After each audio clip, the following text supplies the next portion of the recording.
Good morning, everyone.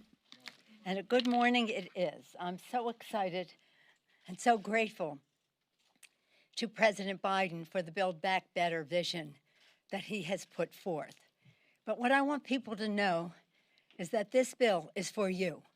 If you're a woman with children at home and want to return to the workforce, if you have people with disabilities at home and need home health care, if your children are little and you want universal pre-K, children learning, parents earning, if someone is sick in your family, you need family and medical leave paid, the list goes on. If your family needs economic assistance, the Biden tax credit, but it's the child tax cut, really. It's a big middle class cut in taxes. So again, it's about the children. And I'm so excited as to how transformative it is. Our members, our committees are working feverishly and diligently, some observing, and we respect that and wish them Happy New Year. Others moving forward as others, they take turns, and we will be ready to fulfill the president's vision. I'm so proud that when the president passed a very important, and the Senate passed a very important infrastructure bill, they recognized that that was not the totality of the president's vision. That was important, and we will pass that legislation. But we can only do so as we recognize that if we're going to build back better, we have to do so including many more people, starting with women, who took the biggest hit in the COVID. More than 4 million women could not go to work. Their children couldn't go to school. They didn't have child care. They couldn't afford it. It wasn't readily available. They may have had a sick parent or a sibling with a disability. Now we will correct that. And so we would hope that this will not only enable women to go back to work, but to reach their fulfillment, to have a path in their own careers that is not hampered by the fact that they have uncertainty about the safety of their children.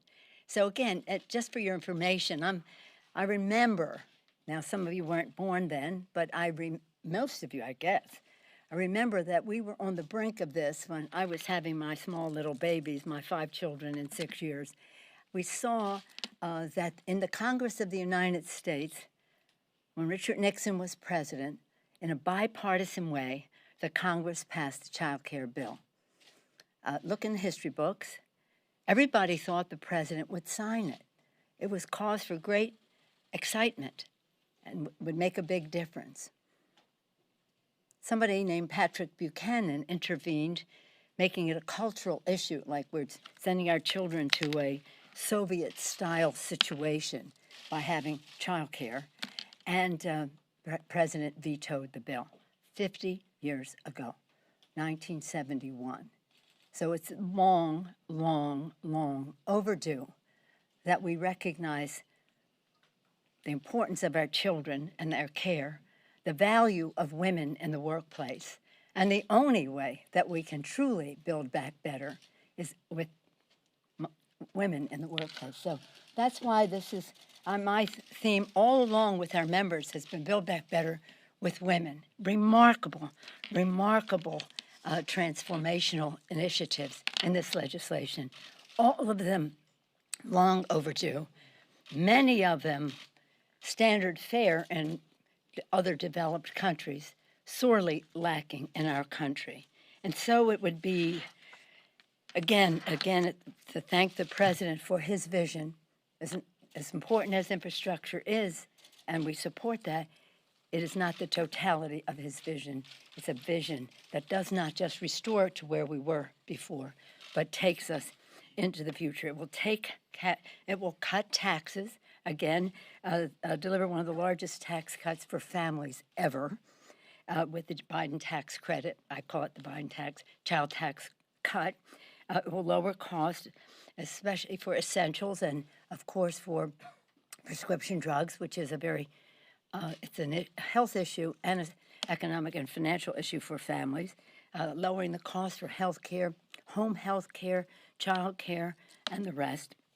And it will create jobs, millions of jobs, good-paying jobs, while tackling the climate crisis and advancing economic justice. For the children, that's my why to be in Congress or in the public service is for the children. And we owe it to our children to pass on a planet in a very responsible way. The reconciliation bill goes well beyond, well, it's hardly addressed in the infrastructure bill for reasons that you're well aware. But in this reconciliation bill, we recognize that this is, saving the planet, addressing the climate crisis is a health issue.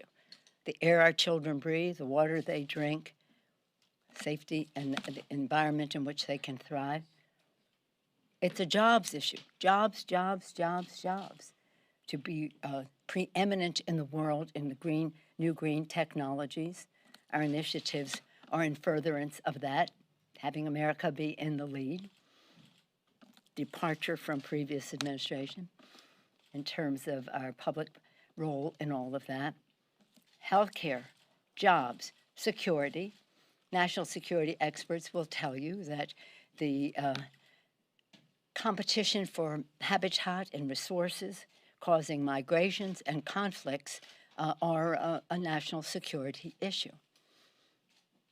Healthcare, jobs, security, and morality. If you do believe that this planet, as I do, that this planet is God's creation, then we have a moral responsibility to be good stewards of it. But even if you don't share that religious belief, everybody knows that I hope everybody accepts the fact that we have a moral responsibility to our children to pass on this planet in the most responsible way possible. And the president has laid out serious goals in terms of emissions and the rest, and we plan to honor that in the reconciliation bill as we go forward. So it's about the future. It's about building back better, not reinforcing the past, but taking us into the future for the children. On another note, as we see the wildfires in the West, we see them at home. The smoke, it's so devastating. As you see the floods of Ida, the storms of Ida in the south and in the northeast, Mother Nature is not happy with us in terms of how we recognize what challenges face us. Climate crisis is real. Human behavior has an impact on it. We have public policy proposals that I hope would be bipartisan. However, the fossil fuel industry weighs in very heavily. Some of people on the other side of the aisle. You would think they would have taken the initiative on this, knowing what they do about energy.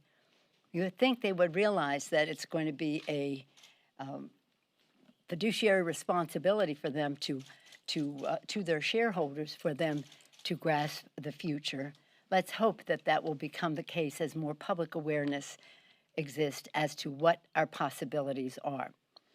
So I just wanted to, as you know, when I was speaker before, maybe you don't know, that was my flagship issue, climate.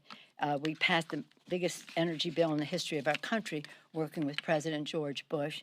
The other part of it was two-pronged. The climate part of it we passed in the House, couldn't pass in the Senate. But now we want to move forward with very significant legislation. I just want to say, in terms of this weekend, we will all be sadly continuing our grief over what happened on 9/11. We're coming upon the 20th anniversary. Our hearts and thoughts and prayers are with those families forever, always. But on those occasions, we show special deference. I want to salute the president for his calling for the declassification of certain of the documents that a review of the documents related to September 11th terrorist attacks, including those previously classified documents regarding to Saudi Arabia's possible involvement. So thank you, Mr. President, for that. Again, our thoughts and prayers go out to all of those affected by the wildfires by Ida, north and south. It's so tragic that so many people lost their lives. We have to face the reality that there are many reasons why that happened. We need better infrastructure, but we need better recognition of the impact that climate crisis places on that. Be pleased to take any questions you may have. Yes, ma'am. Madam Speaker, we just got a letter. We saw the letter that Secretary Yellen had sent you Yes. about the debt ceiling. And she wrote in there that she expects those extraordinary measures to expire sometime in October. What is your plan to deal with the debt ceiling? And does that letter impact your thinking about it? Because she said irreparable damage could be done if that's not addressed. Well, I appreciate your question. I do have the letter, just got it this morning, as you know. And she does say that we have just until mid-October with any of the unusual, hopefully by mid-October, unusual measures that the Secretary of the Treasury has at her disposal. We will, let me just say, the Constitution says that full faith and credit of the United States is not to be in doubt. It shouldn't be. I don't how we got this custom of having to deal with it each year because it is controversial. During the Trump administration, which amassed over $7 trillion in debt, and that's what this debt ceiling lift is paying for. People say, oh, you just want to spend money. No, we're paying the credit card, the Trump credit card, with what we would do to lift the debt ceiling. And when President Trump was president, we Democrats supported lifting the debt ceiling because it's the responsible thing to do. I would hope that the Republicans would act in a similarly responsible way. Now, go back when President Obama was president and the Republicans were insisting on not lifting the debt ceiling, eventually we did, but when they were saying they weren't going to, even the threat of not lifting it lowered our credit rating. Totally irresponsible. So hopefully we don't get in a situation like that. We'll have several options. We'll make them well known to you as we narrow and as we go forward. But it has to happen. Again, 3 times during the Trump administration, we all cooperated to get past this, and hopefully they will be responsible. Follow-up, are Democrats willing to act alone if they have to? I'm sorry? Are the Democrats willing to act alone to raise the debt ceiling if they have to? Would you put it in reconciliation or something like that? We won't be putting it in reconciliation, no. Madam Speaker. Good morning, thank you. On Afghanistan. Chad gets in because he's a regular, and we give deference to a I saw regular. you Monday and Tuesday. Yeah, Monday and Tuesday. In In the hall. the hall. Yeah. So, thank you. On Afghanistan, we've Yes. seen some videos of women being beaten by the Taliban. I know you're very concerned about the women there, but I know that you are also not a fan of how some of these tech companies have handled social media, and specifically whether or not some of these videos should be allowed to stay on their platforms. And as this speaks to Section 230, are you concerned that these social media firms have not taken action to take down that sort of offensive content as it pertains to Afghanistan? Well, I'm concerned about offensive content on the social media platforms, even beyond Afghanistan. But this is highly dangerous, immediate in its impact, and I would hope that they would act in a responsible way, and we have to call them out on it. In terms of Afghanistan, been there maybe 9 times, I think, to Afghanistan every term since 9/11, and mostly we went to thank our troops as a national security issue. That's the purpose of a CODEL, first and foremost, U.S. security, and to thank our troops and to get a measure of what is happening there. But we always, always, always had as another priority what was happening with women and girls in Afghanistan. That was bipartisan. It was bicameral, House and Senate. It was White House as well as Congress. So, and it was the American people. A large part of the support for our presence in Afghanistan stemmed from the fact that we were concerned about opportunities for or not for girls and women, and I've visited children all over the country, women and girls all over, not just in Kabul, but to see the new lives that they had. And it's 20 years. So you see that some of these girls, these young women, have not known another life except that they could go to school and the rest. And so we will shine a very bright light of transparency on what's happening there for girls. It is, I think the president made the right decision to leave Afghanistan. I think we should have left a long time ago. We should have stayed longer in the beginning to get the job done. We only routed the Taliban. We did not defeat them. And then we left to go to Afghanistan, to Iraq. But having said that, over time, I think we should have left sooner. I do think that the historic evacuation of 120,000 people was remarkable, and I commend the administration for that. This is never easy. That's not always complete right from the start, but it was remarkable, even though it got off to a hazy start. And now we go forward. But the platforms of these, social media is a double-edged sword. It has great things in terms of communication and the rest, and it has enabled people like the QAnon to find each other and grow to 2 million people. Thank you, Facebook. And so they should know better now that they've been through that experience when it comes to what's happening in Afghanistan. Madam Speaker. Madam Speaker. Oh, let me see, whoever our regulars, how about a woman, okay. Hi, thank you. There's currently a debate going on behind the scenes about how to divvy up the healthcare funds in the reconciliation bill between a Medicare expansion being made permanent and making some of these ACA programs permanent. Do you worry that the ACA is going to be impacted and receive short shrift at the expense of making this Medicare expansion permanent? No, but I thank you for your question because you phrased it exactly right. H.R. 3, which we passed last year, called for using savings from the negotiation for prescription drug prices, the savings from that to be used for expanding dental, visual, and hearing benefits for seniors. So we're all for that. There is no competition. I'm glad that we will have an extension of the very important Affordable Care Act subsidies in the rescue package that have enabled many more people to participate at a lower cost in the Affordable Care Act. I think both will be present. That's not a problem. Yes, Do you expect the debt limit extension to go on the CR and on Build Back Better? Is there enough support in the House of Representatives to pass a Build Back Better bill that spends less than $3.5 trillion on these programs? Okay, so did you hear 3 questions? Did you hear 3? Are you allowing? No, you said, is it going to be on CR, I think? And is it going to be on reconciliation? And what was the third one? One was about the CR and the debt limit, if they're going to be paired, and the second was if reconciliation under $3.5 trillion can pass the House. Oh, that's a different question. Okay. Well, let me just say this. I'm very excited about what the prospects are. I'll start with the second or third question, the final one, that we will have a great bill that honors the values of the president and his vision, the Biden vision for a better future, to build back better for women. And we will have our negotiations. This is a sort of a compressed challenge because people need help right away. And we will get the job done. So I don't know what the number will be. We are marking at 3.5. We're not going above that.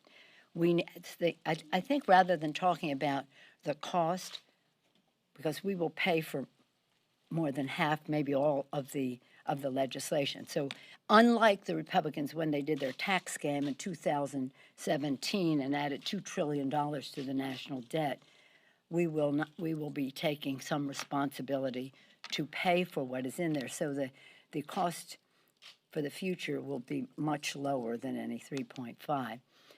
But we have to talk about what does it take? Where would you cut? Child care?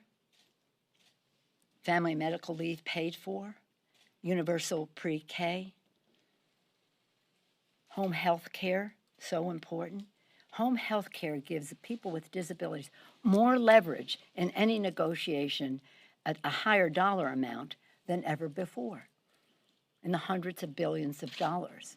That's very, very important, not only to the persons with disability, but to their caregivers, and who are now able to go to work, and the caregivers who come in to take care of them. They're professional. I'd like to see them unionized. But in any event, we will have a great bill, and I hope that as people are looking at numbers, that they're weighing the values and what we can accomplish with that legislation. And you're going to be our messengers on it, because you're going to tell them, if you're a mom who's working, if you're a dad who's working but have responsibility to an elderly parent, a disabled sibling, or a child, this bill's for you. This bill's for you. I'm not here to talk about where we would put the debt limit, but it won't be on reconciliation, as I mentioned. Madam Speaker? Madam Speaker, Yes, sir. What? on capital security, have you been briefed at all on the Justice for J6 rally that's planned for September 18th? And if so, are you concerned that this could be a replication of January 6th? Well, there are some briefings going on at the appropriate level to the Committee of Jurisdiction in our House, which is House Administration, and then we will be briefed after that. I'll have an announcement about that, but I don't want to say it right here because it involves other people in terms of briefing and knowledge of what is going on. But I thank you for your question. Are you planning to re-erect the fence, reinstall the fence? Do you have a view on that? Necessarily, no. Well, we intend to have the integrity of the Capitol be intact. I'm not going into any specifics in that regard. Let me just say, and I appreciate your question, because what happened on January 6th was such an assault on this beautiful Capitol, a Capitol under the dome that Lincoln built during the Civil War. President Lincoln, when they told him you shouldn't spend the steel and the whatever else, the materials, on a dome when we're fighting a war, and he said, no, we must show our strength and we must show that we can move forward at the same time as we protect our Union. That's the story of the dome built by Abraham Lincoln to demonstrate who we are as Americans, resilient and strong. So when they made the assault on the building, that was one thing. But the fact is they also made an assault on the Constitution of the United States. January 6th is not just any random day. It is a day prescribed in the Constitution of the United States for the Congress of the United States to accept the results of the election as put forth by who won the Electoral College.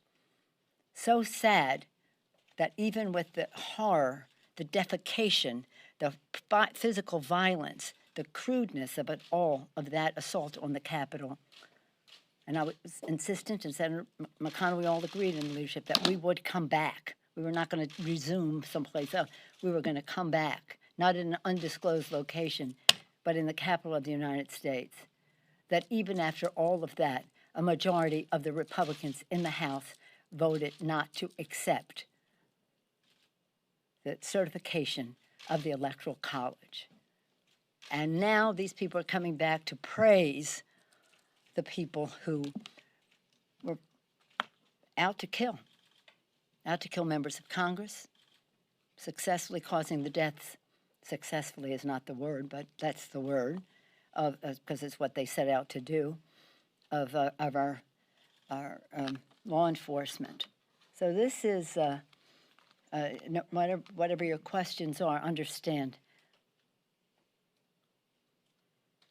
how strongly we think about this. I don't want to say feel.